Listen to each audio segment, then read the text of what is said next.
Eventing is a balancing act between playing the long game with your horse and still showing up ready to throw down on the day. And Will Coleman? Well, he's one of the few riders who can actually do both and do it at the highest level. In this conversation, Will gets honest about the people who shaped him, from David and Karen O'Connor to Anne Krinski, and how those influences, plus a deep dive into natural horsemanship, forced him to rethink the rider he wanted to be. He breaks down how he and Katie build horses who are sound in their bodies and in their minds, why rider fitness isn't optional anymore, and why real feedback beats empty praise every single time. And yes, Will talks about the heartbreak, preparing 2 Olympic horses and then having to watch the games from the sidelines, what it took out of him and what it handed back. Dear Horse World, it's Will Coleman.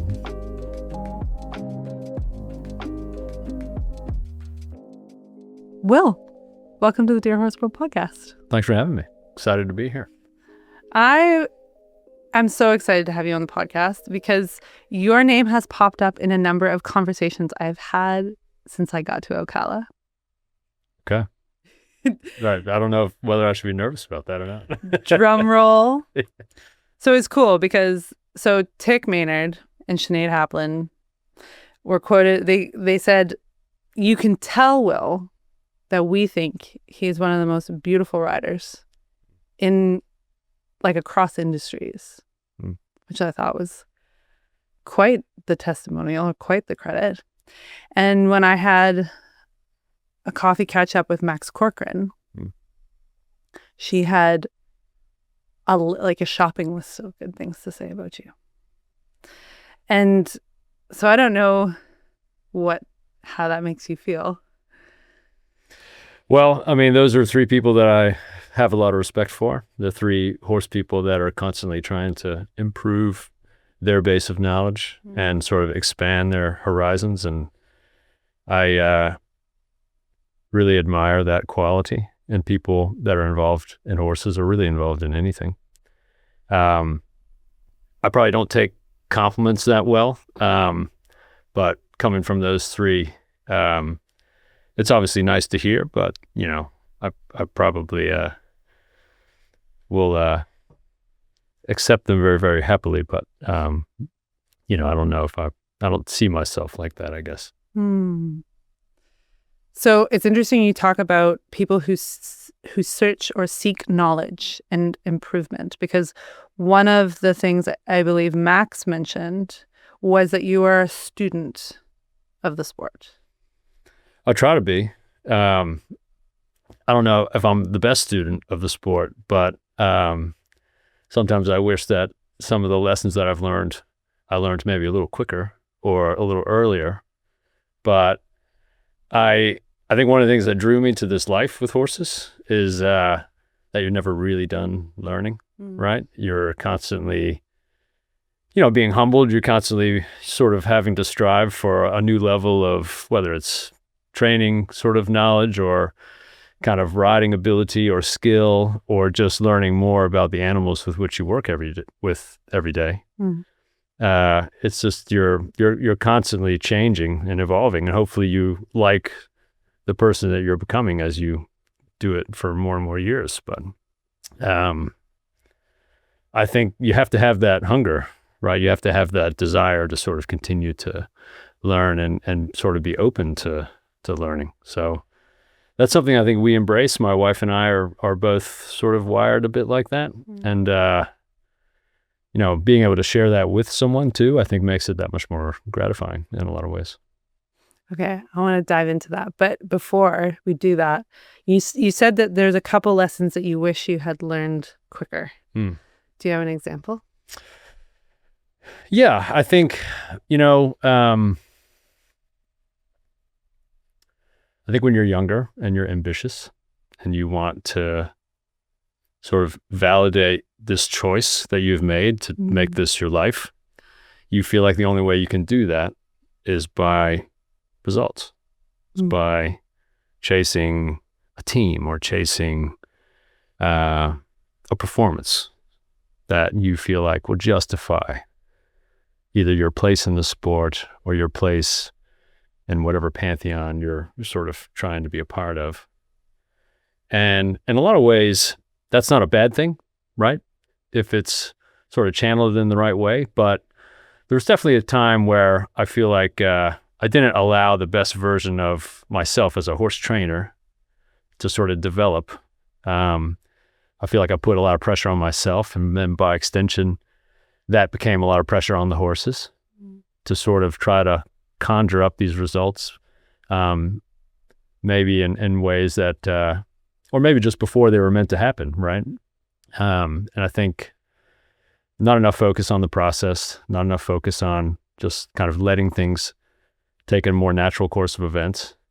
And I think that's part of the learning curve in doing this sport, doing any sport. I don't think that's something that's only happens in equestrian sports. I think it happens in all sports, right? You force it and you try to make it happen a little bit, sometimes too much. And I think that was the case with me, just like it's the case with a lot of people. And I think, when I stepped out on my own in kind of my early 20s, looking back, I wish I had stayed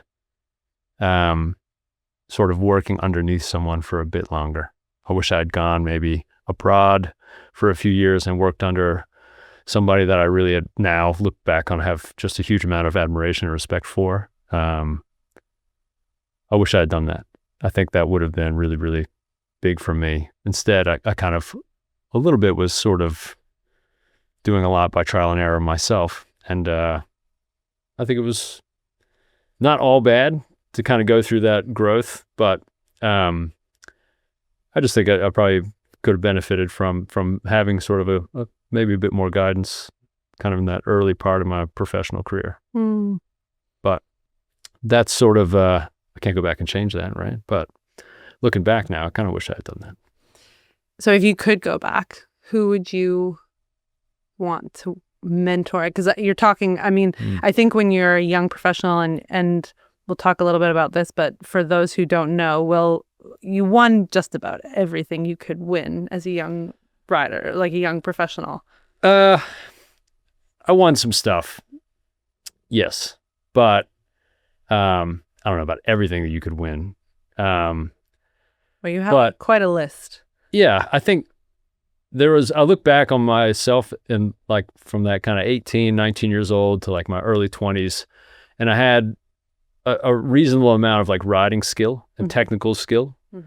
But the horse training part of it, I feel like there was a lot of kind of horsemanship involved in what I was doing at that time, but I didn't have a system, right? I didn't have something that was reliable for producing horses. I just had some riding talent and some ability and some skills and a little bit of horsemanship sort of mixed in there, but it was a bit of a messy cake. And I think looking at it now, thinking about some people that I think kind of had real systems for producing horses for the top levels of eventing, Andrew Nicholson comes to mind as somebody that I think would have been a really interesting person for me to spend time with at that particular juncture in my life with horses. I've gotten to know Andrew a little bit more over the years, and I think as I've gotten to know him better, it confirms my sort of belief that he would have been a really interesting guy to sort of learn from at that stage. But there's so many, right? There's so many kind of people that came before my generation that just, I think, really had an incredibly high standard for how they went about doing things, and ultra disciplined, just super savvy horse people that I think would have been awesome to be around. So I love the reference to mentorship, because it's something I think that's universally important to young ambitious athletes, business people, artists. There's so many avenues in which mentorship is important. Sure. And it's like thousands of years old, that whole idea. Yeah. So it makes me think of something that's interesting about you, which when I was reading and doing my research on you, I don't know where. I thought it was really cool that when you were 20, I think in 2005. So I can't do quick math. I don't know how old you were there, but you decided you had a bunch of top horses and you decided to go to school. And so you take a step back from competition and you went to university. I did. That was in part a promise to my parents. I took 3 years off out of high school. It was basically a decision, like, I basically did that. I went to go and apprentice I went to the O'Connors in Middleburg. They were sort of like the preeminent eventing institution in America at that time. And I told my parents, look, eventually I will go to school, but I really want to see how much horses could be in my life, right? Could this be an actual career for me? And the only way I'm going to know if it's for me is to actually like immerse myself in it, do horses 7 days a week, 365 for a few years. And I mean, my dad said to me, really both my parents said to me, he said, well, if you're going to make a decision like that, he said, I think you have to really make sure that you really love horses, right? That horses are enough, because it's easy to get into it at that age, sort of being attracted to the glory of going to an Olympic Games or going to all these high profile events, which are amazing, right? Yeah. But the reality is that those are not your daily life, right? Your daily life is with horses at home. It's a lot of work. It's like running a restaurant, right? You kind of live the restaurant. And that's your life. And it's a lot of repetition. I don't think people realize your day-to-day looks, for a lot of the time, the same. Yeah, it can be. And you have to find a lot of fulfillment in that. So that's the first thing you have to decide if you want a life with horses. If you want it to go to Olympic Games, 5-star events, Aachen, and all those things, those are great goals to have, but that cannot be your reason for choosing the life. Ooh. So that was a decision that I had, again, great advice from my parents. And so I took those 3 years off and I decided it was for me. I got enough out of it, right? And I like the idea of it being something that I can continue to get better at for decades. And I really didn't want to work in an office. It's just wasn't like something that called to me. Yeah. So that was that. And then, I did those 3 years. I had, we had some good kind of results, and I learned a tremendous amount. And kind of, I guess that period of time you're talking about, I don't remember the exact year, but I had a couple horses that had gone to do some 5-stars. I was very young. And a couple of them had kind of, maybe, I think one of them got injured, and another one we ended up, I think, selling. And I kind of had a couple young horses, and then one kind of older horse that was still kind of hanging around. And I said, well, maybe now's the time, go back to school. And I found some ways to, during that time, kind of keep riding, and I explored some different, things in my riding. I spent a lot of time in some show jumping barns. I spent a lot of time in some dressage barns. Yeah. So that was what really popped off the page for me, was that during your time studying at university, you also took the opportunity to study with show jumping riders. Yeah. Anne Krinski was one of the names. Anne was, a huge influence on me, especially during those years, but, still is in a lot of ways. I spent a lot of time with her, got to go to some, work for her a little bit during the summers, travel to some horse shows with her, kind of with her team, kind of working with her staff and riding some horses for her. It was amazing, right? You're talking about, again, as a person that's been at the highest level of her sport for a number of years, just a complete professional in every sense of the word, runs an incredibly tight ship, amazing staff, working alongside her staff and the attention to detail and their barn and the way they manage their stables. I took a lot from it. Just like, wow, this is like, to be a top rider in this game, you have to be, you have to have an incredible team around you to help you maintain things at a level that is world class. And so it was a glimpse of that, and a little bit of different light, obviously, in the show jumping world, but it was still like it was horsemanship on display, and you're around someone who just is very demanding in sort of what her expectations were in a really nice way. She wanted excellence out of everybody that sort of was in her barn and in her program. I like that. I thought that was cool. So is that, if you were to take one big takeaway, something that you took from Anne's program, and I'd love to move through these mentors that you did have before and during university, what's one really clear takeaway that you got from Anne Krinski?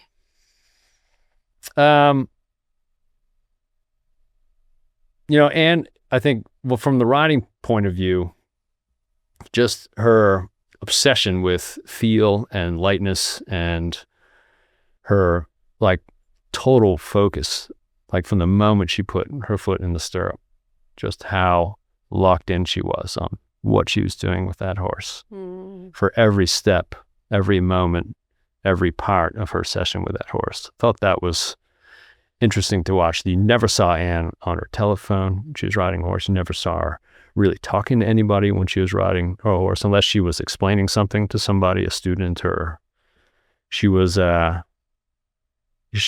her element, and she'd been doing it for I don't know how many years at that point, and you would have totally understood if she was a little blasé or casual, but she wasn't. She was totally kind of in her zone. On even just riding around at a horse show, not showing, but just exercising a horse. And she was like a machine. I mean, she would show up at 6:30 in the morning to get on her first horse. And I mean, at 6:29, she was parked and putting her boots on, ready to get on. She was never late. I'm not like that. I am always running late, and usually because I'm reading something, or I'm just by nature I'm not the most punctual person. So I didn't I'm sorry, Anne, I didn't take that from you, but I took a lot just from her. She was totally devoted to what she was doing with her horses, and then on the stable management side, just little things that you noticed just there, that the attention to detail with even how they wrapped horses, how they shook hay out in the stalls, how they banked stalls. Everything had a purpose. Everything had a reason. There was nothing that was accidental.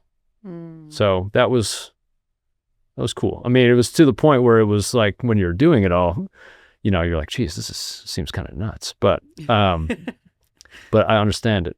You understand it now. Yeah, I don't. Maybe then there were things that I've certainly taken to heart in the way that we run our barn, but some things that I didn't take. But I respect everything that they were about, and again, it was just a generation of horse people that really, really cared about the details. What about David and Karen? When I was with David and Karen, David was the guy that he was sort of the guy that I predominantly trained with. But Karen, I always was just in awe of what a competitor she was. I mean, on the day at an event, her ability and her confidence and her sort of just mental makeup, how she could kind of step into really with a horse that you thought she would have had no chance of being competitive with. She just knew how to get something out of that horse on the day. She could make music with anything in a competition setting. It was really amazing to watch. That was her gift. Wow. And David was much more methodical. He was more about the training. But really, they were like guides, right? I was on this trail, right, through kind of this unknown territory. I did my first advanced events with them, first 4-star events with them, first 5-star events with them. Wow. And they were kind of just saying, "All right, you're gonna go this way. Yeah, that's gonna be kind of hard, but you'll be all right." And they were really cool. It wasn't. I couldn't have done it without them, put it that way. So, they were exposed me to a lot of stuff. I probably had my first kind of forays into some of the natural horsemanship stuff with them. That was something that David was kind of, and Karen were sort of getting into at that time. And they were sort of the first kind of high profile equestrian people to sort of attempt to utilize some of that methodology from the natural horsemanship world in their, kind of their sport horse training systems. And that was, some people thought it was kind of ridiculous, but I didn't. I saw value in it. And I appreciated that they were willing and brave enough to kind of expose people to that and not feel like it was weird or different, or they were like, again, that kind of open-mindedness that they had.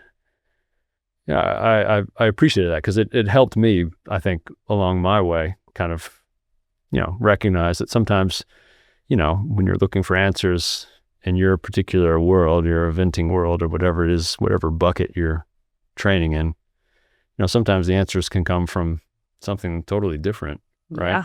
So that was helpful. And like David is both of them are just incredibly smart people. They're very, philosophical in some ways. And I think, sometimes I got more out of going on a hack with David or Karen and talking things than maybe what I got out of lessons in some ways, looking back on it. Cool. Those are things that you may remember more than actually like, what exercises they had you doing.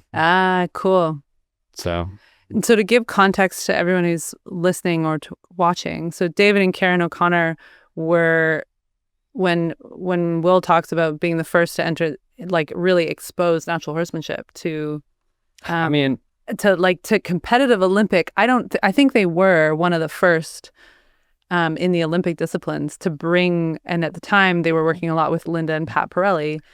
Well, that was like you said, that had not been done before in that way, to my knowledge. They were certainly the first to do it publicly, right? And like really put it out there.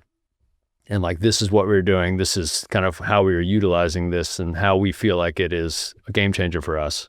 They were the first, for sure, I think, that actually went out there and kind of announced that to the world. But I think there were probably people that were before. Yeah. Yeah. And I think David and Karen would tell you that too. Yeah. Right. Yeah. But they were interested in making it something that people would maybe be interested in exploring, right? For the benefit of their horses and maybe just how they approach certain things, how they thought about certain things. Yeah. Right. Yeah. When your horse is really strong on the cross country, you're like, what's the root cause of that, right? Is the answer really just to put a different bit in its mouth, or maybe is there something a little bit more on a deeper level that you could explore? And I think, like, even if it's something that simple, I think that was maybe their goal. And I'm looking back on it, I think it was pretty big of them to actually, they were ahead of the curve in many ways, because now I think that stuff is rightfully so becoming, more important in how we look at horses and how we try to, do all these crazy and awesome things with them.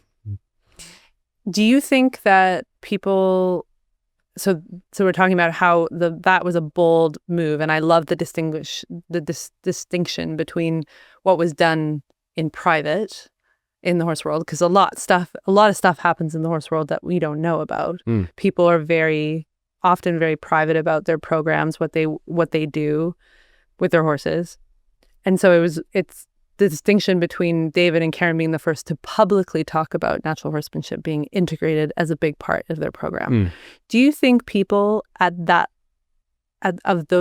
profile have a responsibility to speak to things like that?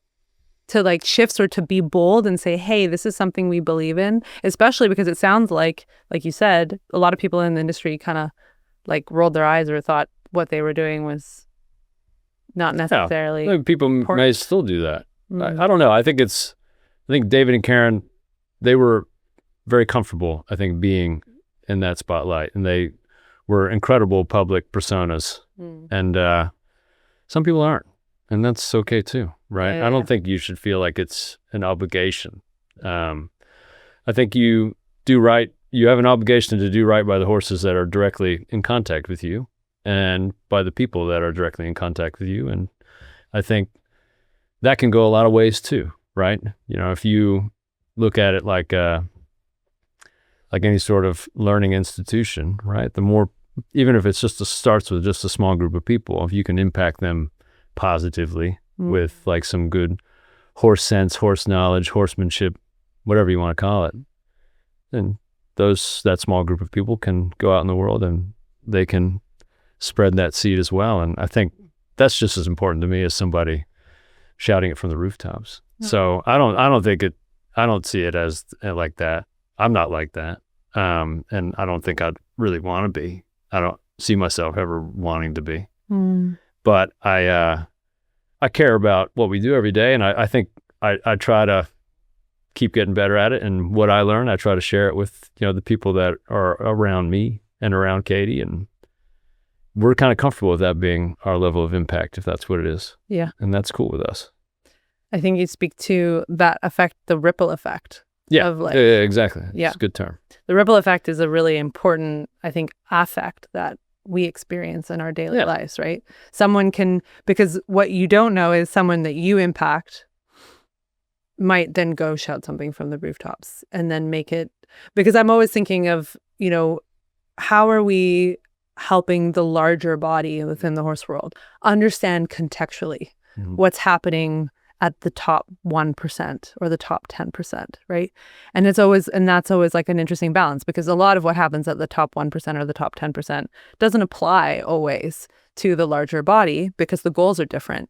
But some things like drawing a spotlight on the importance of natural horsemanship within the sport space, to me is like such a line in the sand almost in our history, especially because like if I think of my own background in sport, in show jumping,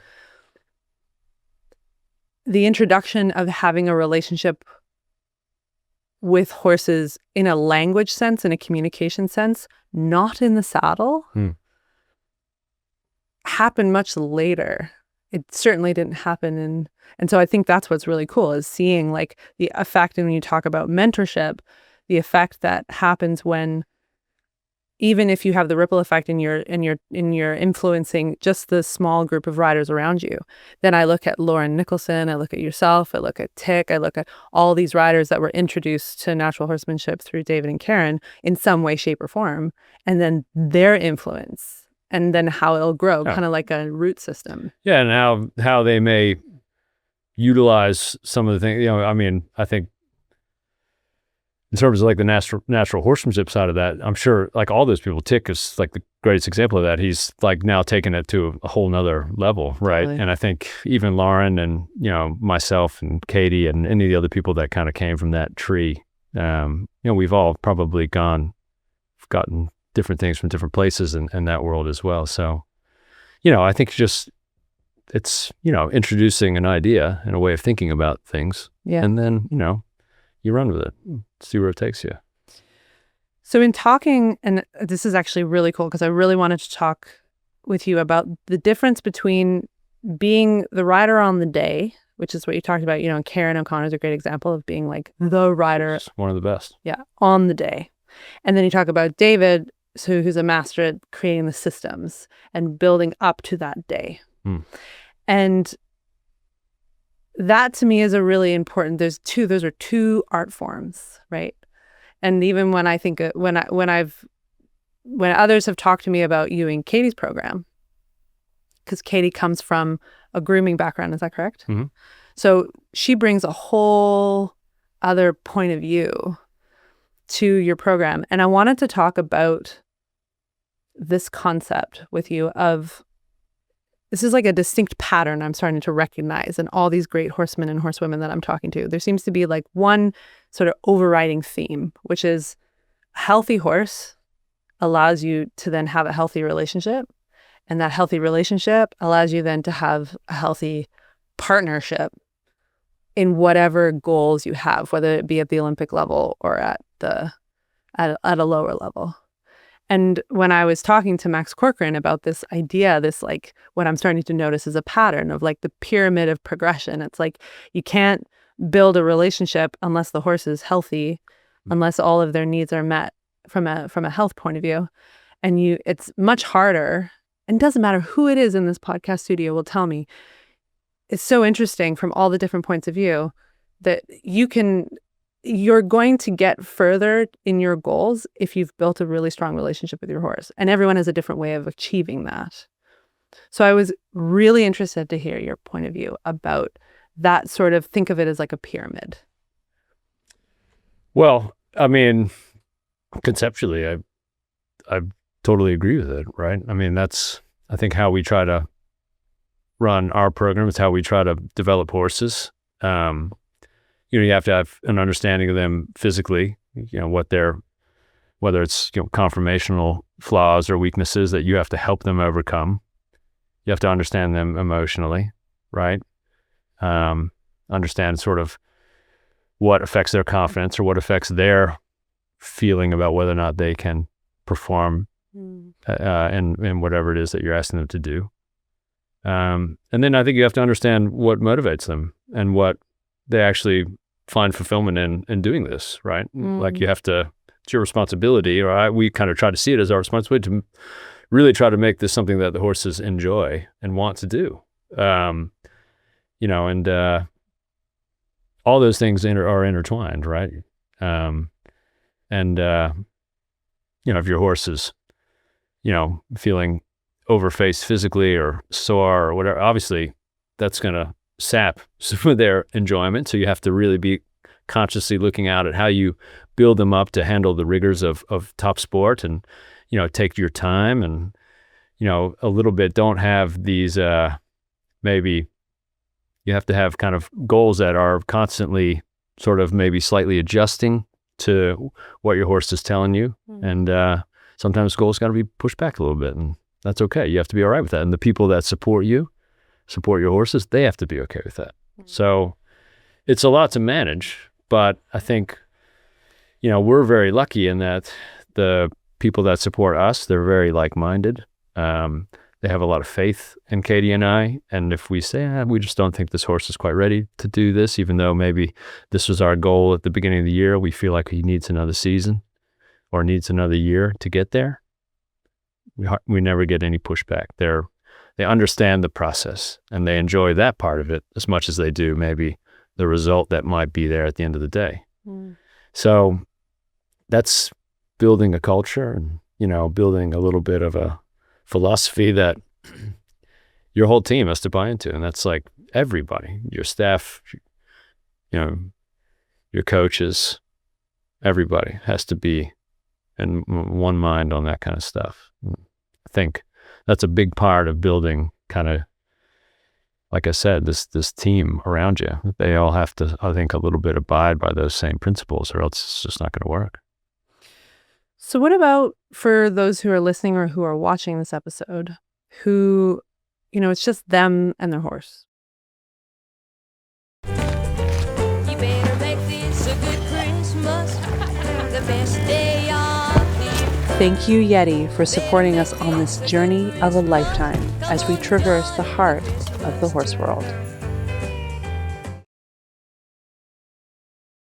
So what about for those who are listening or who are watching this episode, who, it's just them and their horse, and they don't have a team of people around them.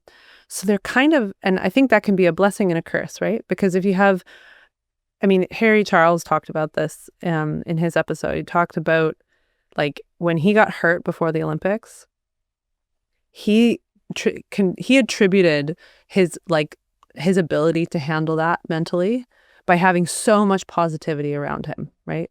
So when you have a group, when you have a team, and like you said, you build a culture around you, it can be this kind of beautiful, like almost like a cushion, right? Yeah, like a cocoon. Like a cocoon, exactly. And I think it sounds like if you do it intentionally, it can be a tremendous asset, right? But for a lot of riders out in the world, for what I would say is like the 90% of the industry, they have maybe a small support system. They have a vet or they have a trainer, they have friends at the barn, but they have a smaller cocoon, and that cocoon might also not be bought in to their vision. What advice would you give them when they feel like they want to do exactly what you said? Kind of go like, actually, my horse needs to take a step back, or maybe my goals don't align with my horse's abilities, or maybe I'm getting a little bit overzealous here and I need to take a step back. What advice do you have for those riders? I think people that have like real goals in the horse world, I think having a community around you is important. I think it's hard for anybody at any level to accomplish that or accomplish anything without, I think, some people out there who can serve as a mirror, right? And sort of give you some feedback on where you are, on sort of maybe where some of your holes are in your foundation with your horse. Or maybe in some cases, people do need to be pushed a little bit, right? Right? And say, come on, you actually, your horse is ready for this, and so are you. You got to go and take a shot at it. And, I think there's just as many instances of that as there are people that need to be like, hey, let's just go back. We kind of need to work on a few things here before you're really ready to do that. And we probably have more examples of kind of the latter, where especially like ambitious people, that sort of young people particularly, who feel like they want to get out there and do certain things. And I think a big part of, how we approach that is like we, really take a look at kind of what is your foundation, right? And whether it's not just you and your horse and maybe looking at that, but maybe even you, right? Like we're kind of become looking at the sports science side of kind of riding on the human kind of department. Like that's a big part of it too. Like are you actually the best version of yourself on the horse, right? Can we start there too? So there's a lot of things. I think you need people around you. You need a team around you, even a person, amateur, or I think you need some feedback. You need to have a community that you can rely upon to give you advice, insights, validation, or maybe like kind of pull you back in a little bit. But I think that's important for most people to have, and I think like it's important in the horse world that we continue to try to, develop trainers and horse people that are capable of giving sound advice and kind of actually being worthy of someone coming to them, right? So that's a larger question, but no matter who it is, I think like you owe it to yourself to try to find somebody out there that I think can be there for you and help you a little bit. That's it. At the highest levels or the lowest levels, we all need people around us. There's no top rider in the world that doesn't have that. They have their mirror that they really rely upon to kind of give them a sense of where they are with any horse in their program. And I think first of all, I love that on so many levels. I had like goosebumps as you were talking, because it's just, I think also what I hear and what you're sharing is also the importance of having, when you say a mirror, it's also important that we don't surround ourselves with yes people. Yes, that is also true. Good answer. Yes. Yeah, I mean, sometimes, the truth you should welcome the most is sometimes the hardest to hear, right? Yeah, if it's the right person around you, they're not going to be afraid to tell you something you don't want to hear. And again, I think that's true at all levels, right? The most successful people really welcome those kinds of,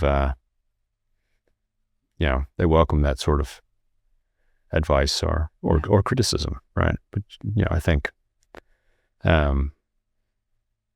it's not always, go get 'em, cowboy. Sometimes it's, hey, we got some stuff that we got to work on, and that's okay. When you talk about where a person's at, where a rider's at, I know that you and Katie, because you guys do a lot of gym work with Tick and Sinead, and like you guys are really dedicated to your physical health. And there's kind of, sometimes I wonder if there's a bit of a line in the sand in the horse world about the importance of that. Can you talk a little bit about your personal opinion about physical fitness for riders? Well, I can say that, I was probably one of those people that, I don't want to say poo-pooed like gym work, but I never did it, right? I did some yoga and I just maintained a certain level of kind of weight and stature that I thought was good enough, right? And then as I started to approach the 40-year-old age, I kind of started to say, you know what, I feel like there's some some asymmetries in my riding that I just am starting to be more aware of. You're getting a little older. You're probably losing a little bit of your sort of maybe endowed kind of riding, kind of athletic ability, your balance. It's, age, Father Time, undefeated, right? So I asked, I was interested in sort of exploring like some personal training, like actually geared towards making me a better rider, not just going and getting stronger without really having it be like purpose driven towards what I'm actually trying to do. And I was just really lucky that there was a guy here in Ocala that is just an incredibly knowledgeable guy. He was the head strength and conditioning coach at Stanford, oversaw 35 sports. So he's just understands the human body at a level that I could never dream of. And he sort of is working with a huge number of equestrians here in Ocala and just constantly also learning about our sport. And he's, I think, been huge for Katie and I. And I think some of the things that we see when we're helping people that come in to get some training or get some, help with their horses, and you're looking at sort of what you're trying to tell them to do on the horse, and you're actually recognizing, well, like physically, actually, they just don't know how to do this. They don't know, they don't have enough awareness of their own body to actually access the muscles that they need, or those muscles are just not strong enough or not capable of kind of performing the physical task at hand. Yeah. And I was even recognizing that some of that in my own riding, even though I was riding obviously at a high level, but I thought it could be better. And again, I think that's just kind of my nature to constantly be seeking these like marginal gains. And I do think it's been transformative for me and for some of the people in our program that have kind of taken it, to heart. And,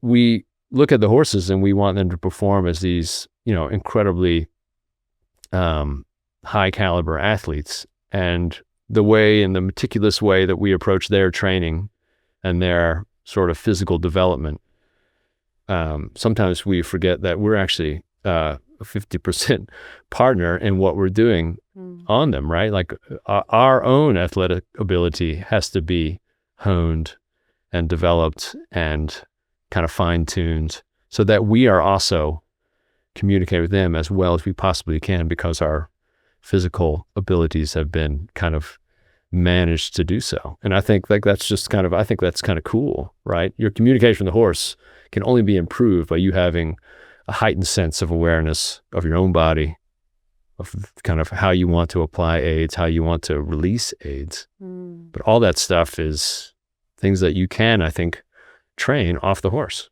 And I believe that. And I don't think that's a thing of the past anymore. I think equestrianism now is a really professional game, and these are real athletes. And, whether it's dressage, show jumping, or eventing, I think that if you looked at most of the top guys in the world, any of those sports, I guarantee you they are doing something off the horse to kind of improve their athletic capacity, their symmetry, kind of their whatever it is, overcoming their own conformational flaws, just like we are trying to do with the horses, right? So I don't think it's a thing of the past. I think if you're really trying to do things at that level and you're not doing it, you are the one who is behind the eight ball, because I just think that's the level now. I mean, personally, if I was running a national team, it would be a big part of sort of kind of how I would look at the athletes and sort of, okay, I would want to make sure that each athlete had a little bit of a sense of maybe where this could help them. I'm so glad you talk about what you can do as a rider off the saddle. Because there's a lot of talk about all the things, and we're very fixated, I think, as what do you want to call us? I would say, are we artists? Are we scientists? Like horsemanship is both an art and a science, right? It's a sport. It's a way of life. There's so many things. But we're very fixated on all the things that we can do when we're riding, when we're in the saddle. But I think the more and more conversations I have with horsemen and horsewomen who I really respect, I notice another pattern, which is there's a lot of dedication in terms of time to all the things that you can do to improve when you're not riding. And I'm really curious from your point of view. So you talk about physically being fit, physically understanding I love how you said overcoming your own conformational flaws, because it's true. Like And we all got them. yeah, we all got them. And we're all screwed up in some way, you know? So what else? What else in the Will Coleman playbook? Oof. And I know you want. There's no playbook, but like, what else do I do off the horse? Yes. What are all the ways? If you know, because this has been said about you more than once, a student of the sport. So if you think of that statement, then it means that it's something that you are studying, and there's only so many hours in the day that you can actually ride. But there's a lot of hours. There's more hours in the day that you could be studying than you could necessarily be riding for the most part. I think for most people, given how many horses they have and etc. So what are you doing? What in that playbook? What else are you doing to study and how to be better? Well, I think, like in my own kind of, I think we are taking a hard look at sort of how we are conditioning horses for eventing, right? Cool. That's like within our program privately, we are really doing like a deep dive on our conditioning program and how we can maybe find some efficiencies and some maybe better processes for doing that. Managing that, the timing of it, sequencing, even just kind of exploring myriad different ways of kind of how do we get these horses to perform at a incredibly high level in the dressage and still sort of gallop and jump cross-country obstacles for 11 plus minutes and then still be feeling as well as they need to, as rideable, as supple, as available as they need to be to then jump a 1.30 or 1.35 very technical show jumping track. So the demands of our sport and just the level of performance that we're seeing in eventing now, it's insane. I mean, it really is just an awesome level of performance. And so the conditioning part of it, because you have to have a horse now that is trained to such an extraordinary level to actually do the technical aspects of the sport, but then you still need enough time dedicated to just getting them fit enough to do the sport. Right. There's only so many hours in the week that you can kind of actually spend with this horse doing these things. So how you get them fit enough, you need to be kind of a little bit hyper efficient in how you do it. And I think at the same time, very secure that you're actually preparing this horse to the level they need to be prepared for to perform the task and to do it within their comfortable physical limits and, hopefully with kind of a good performance at the end of it, right? So we are, part of an interesting study at New Bolton Center looking at sort of conditioning event horses. We're utilizing heart rate monitors and lactate testing, and we are really being very, very scientific about it because to this point, my conditioning program has been just my feel. And it served me, I think, fairly well, but I feel like there are gains to be made. And so we're looking really, really hard at some different ways in which maybe we can, like I said, just improve what we've currently been doing. We don't want to just keep doing what we've always done. I think there's a chance that we could do it better. So things like that. I mean, this is kind of like just the first thing that popped into my head because we're in the process of actually like doing some of this right now, but we're always looking for 1% gains, right? Like, even just like video review of different things, how you can kind of pick up a point here and there. I've got some great coaches at my disposal, but I watch a lot. I watch a lot of pure show jumping. I watch a lot of pure dressage. I'm becoming more and more interested in national hunt racing. Cool. And just how those guys train, prepare, look after horses.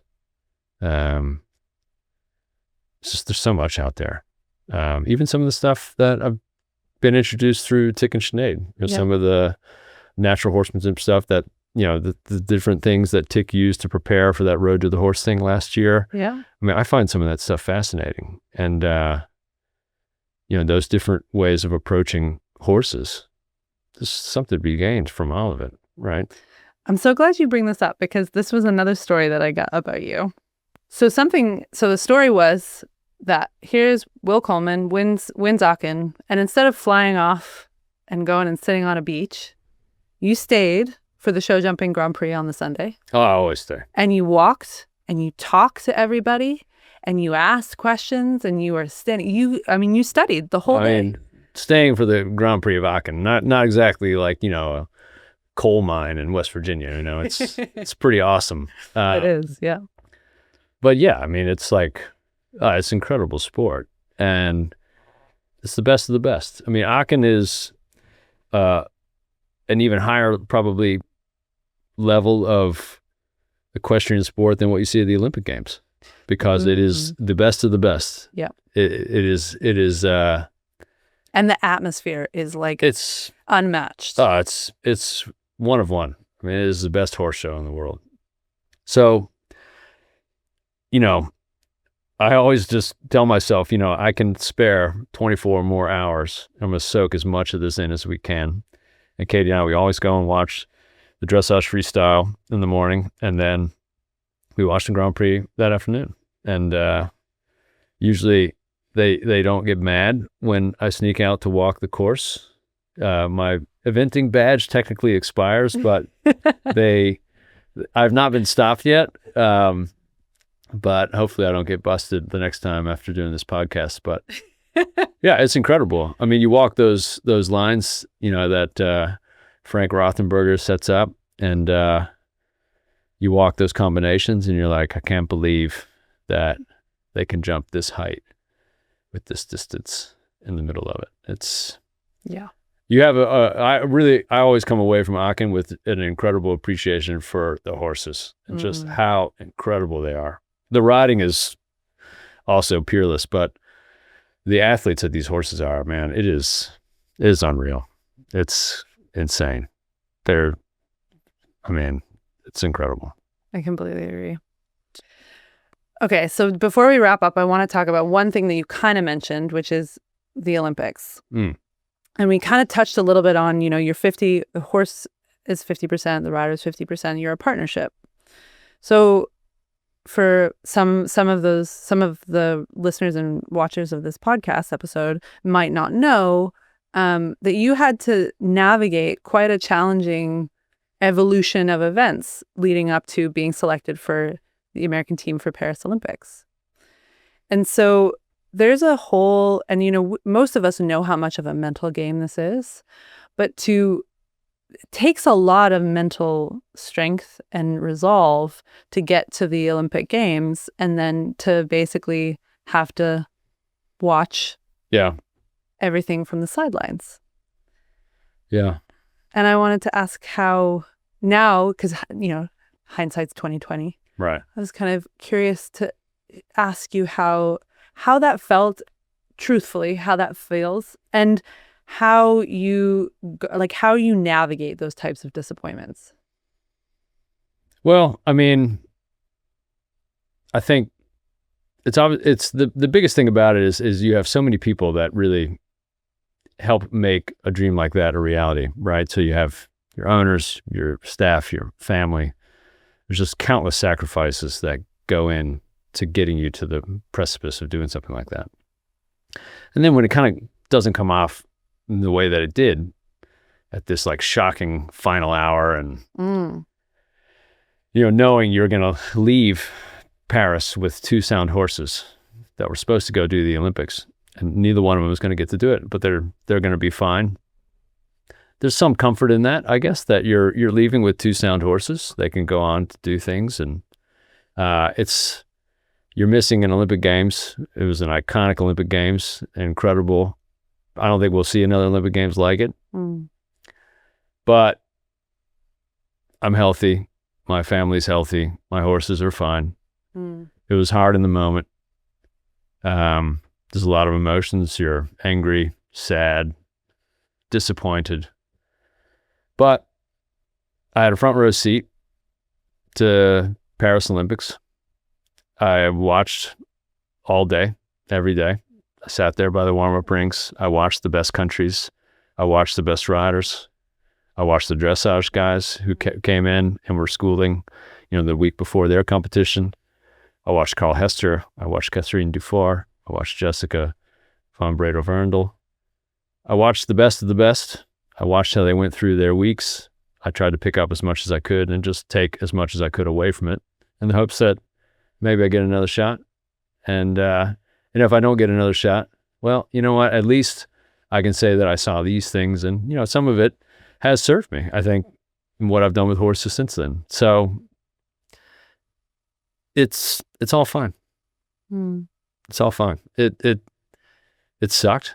I'm not gonna lie. It was a real gut punch, more from the standpoint of you don't get the feedback, right? You had built up for this. That was our goal, and you don't get to go and see. Okay, I was curious. Okay, how could we? Where are we? How did we do? Yeah. And you don't get that feedback that then can, whether it's good or bad, you can find ways to get better from it, right? And we didn't get that, so it felt like just felt more empty than anything. We wanted to at least just get something from it, and even if it was a bad result, in some ways that would have been a little bit better than just you get nothing from it. So, but once you get past that and you get home, you kind of a little bit sort of feel a little listless for a couple weeks. Geez, it just felt weird, honestly. Yeah. And then you get back, you go to a few events, you get going again. You're still living a pretty good life, right? I mean, we're pretty lucky because, Tick is a great friend of mine. And, he's usually the guy saying something like that. When we really think about it, guys, we're pretty lucky that this is what we do. And somehow we make a living at it. It's so true. That's exactly, I literally just pictured it's so true, right? And so, I mean, I have nothing to complain about. I'm a very, very, very lucky guy. And that experience, it wasn't how I wanted it to go, but I still, some cool things I took away from it. I still enjoyed being there for, my teammates and for, U.S. eventing, and,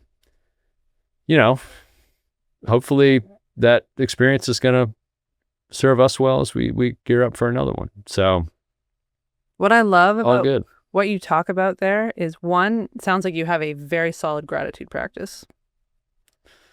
I don't know if my wife would agree with that, but well, in that moment, because if you're able to, and I think in those types of disappointments, I think because there is such thing as toxic positivity.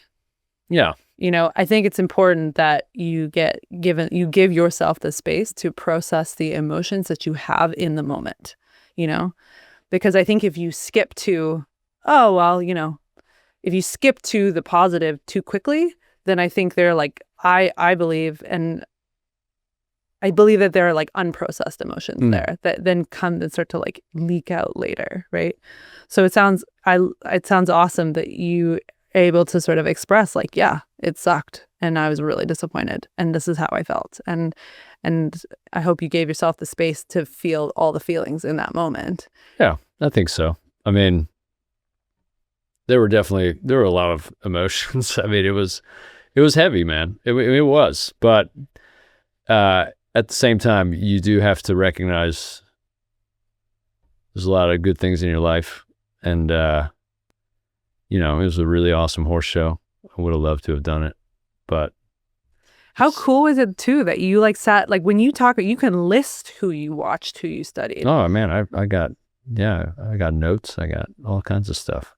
It was cool. I don't get to see Carl Hester training that often. I don't get to see Jessica. They're all and Katrina. I don't get to watch those guys very often. I get to watch them get to watch them perform. But to train, flip my horse. Yeah. But I don't get to actually watch how they are with their horses. And they're all incredible, but they're very different. They're built different. They ride different. They train different. But one thing I noticed, their horses, they're all those guys. They're happy horses. They love what they're doing. They love who they're doing it with. And I think that's true top levels of eventing too. I really have so much respect for really so many of the top guys and girls in our sport. I just think the level of horsemanship that they exhibit, it's astounding. And I'm like motivated to try to match it or reach it, you know. The horse world right now, there's a lot of amazing things happening. I agree. There's a lot of good stuff, I agree. you know. That's what we're here for. Steer horse world. Stuff's good. A lot of good stuff. Yeah, man. Yeah. I love it. I agree with you wholeheartedly. Like, you know, and actually this is a good opportunity to talk about. So the reason why, and I had an interesting conversation with a woman on this kind of, on this literal theme, which is, you know, she comes from part of the world and she said, you know, we're really, she said, I think, you know, we're really tackling, she's from the UK, and she says, we're really tackling social license in the UK. And I was like, really? I mean, I said, I know it's a topic. I mean, in media, I'm aware of the concept of social license. I'm aware of that. But she made it sound like they're on the verge of losing the right to have horses and compete horses in England. And I was like, it really threw me. I was like, and I had a moment where I was like, am I like ill-informed here? Like I feel like I have a pretty good pulse on things, and that's not how I understand it. And then I watched an amazing documentary, which I recommend every single human in the horse world to watch this documentary. It's an older documentary. It's a couple years old. It's called Social Dilemma. And it's how our social media platforms are designed. And one of the main premises, and this is like, and I'm talking about this because it touches on exactly what you just said, which is the algorithm that exists on our social media platforms are designed to keep us on those platforms. And one of the ways in which they've learned how to do that is to create kind of the negative side of what we talked about being in a cocoon. They create like an echo chamber, and they align you and they show you content that aligns with your belief system. So what happens is when we spend time on social media, we fall into an echo chamber. And so what we believe to be true is reinforced, which is why our world is so polarized. And I think why the horse world is thus so polarized, because algorithms on social media platforms are designed to show you more of what you agree with, not more of what you don't agree with. Well, I'm not a big social media person. I understand the importance of it, and having like a presence is probably something that most professionals feel the need to have. But you can't get a sense of the horse world from social media. You want to get a sense of the horse world. You want to feel good about the horse world. Go walk down the barn aisle at something like the American Eventing Championships or something. You see just a bunch of people just hanging out with their horses, messy barn aisles. They're feeding them hay. They're feeding them. The horses are hanging out, heads out of the stall, kids, dogs, and they're just hanging out. They're having the best time of their life, and all they're doing is hanging out with their horse at a horse show, right? And just enjoying that bond, right? And I think that's the horse world that I want to try to be in, right? The horse world on social media, while I respect a lot of the good things that I consume on social media pertaining to horses, the horse world it's out there with the horses, and I think that's where you get the sense of it. And sit by the warm-ups and watch the Carl Hesters and watch the Jessica von Bredow-Verndls and watch them communicate with their horse, and look how happy those horses are when they understand what's being asked and they can deliver it. That's what it's about, right? I mean, you can do all the, tutorials and things like that, but see it in person.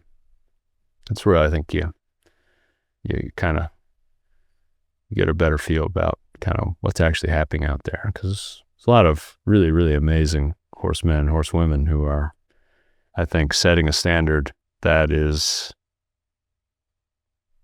I don't know. It just feels like it's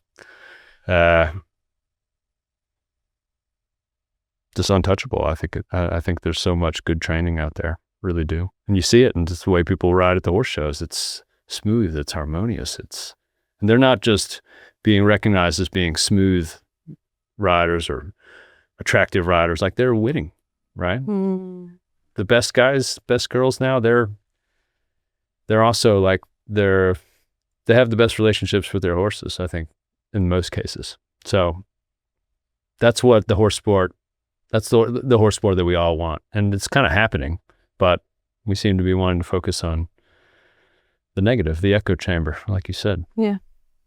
God, my face is like hurting by how much I'm smiling right now.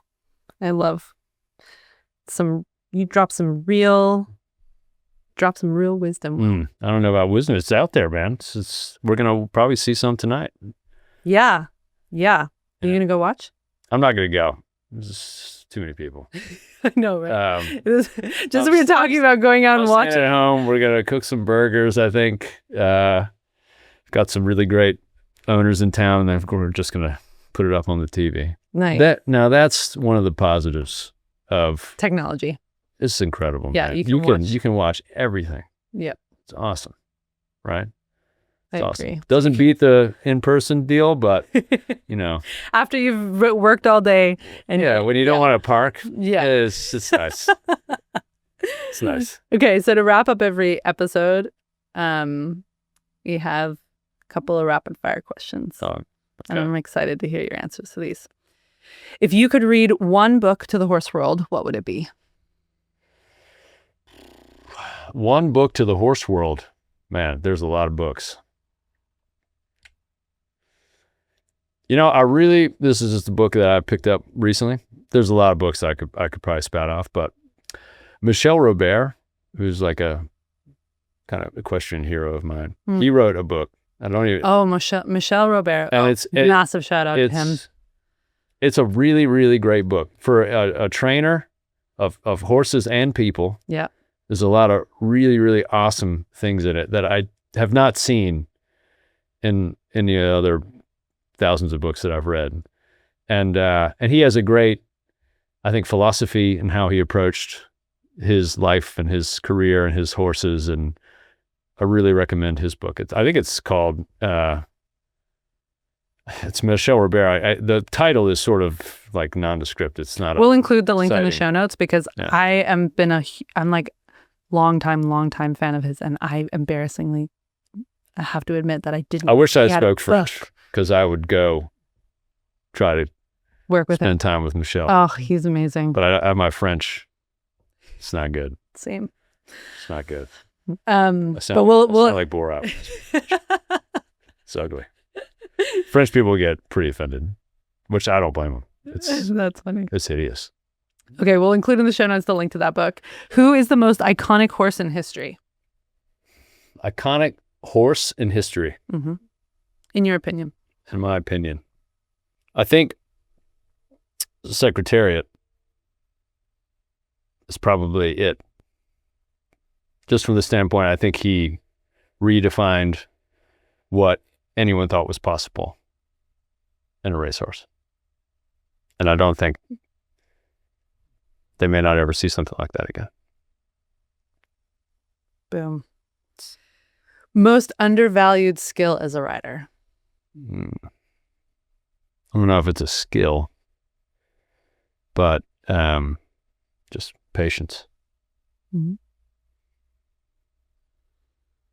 Who is the greatest horseman in history? Horseman or horsewoman in history? I don't know. I don't know if you can really, I don't know if that's like possible to like name one, It's not a terrible answer. It's not the first time I've gotten that answer either. Yeah, I don't think there is one. Mm. No, I don't think there is one. Why? I don't know. It's like asking someone who's the greatest human in history. Mm. I mean, I don't know. I think the great horsemen, horsewomen, they they're constantly evolving. They're always sort of, I think, looking to learn and pick up new things. And I don't think they look at it as like something that can be titled, right? It's like just who they are, right? It's like it's not a competition. I love it. The last question: mares, stallions, or geldings? Up to now, I've almost exclusively had geldings, but I have several mares now, and I really like them. Yeah. I don't know if I don't have I couldn't choose between the three of them. I think the stallions and the mares can be a little bit more challenging in some ways, but more rewarding at the same time. But I wouldn't pick.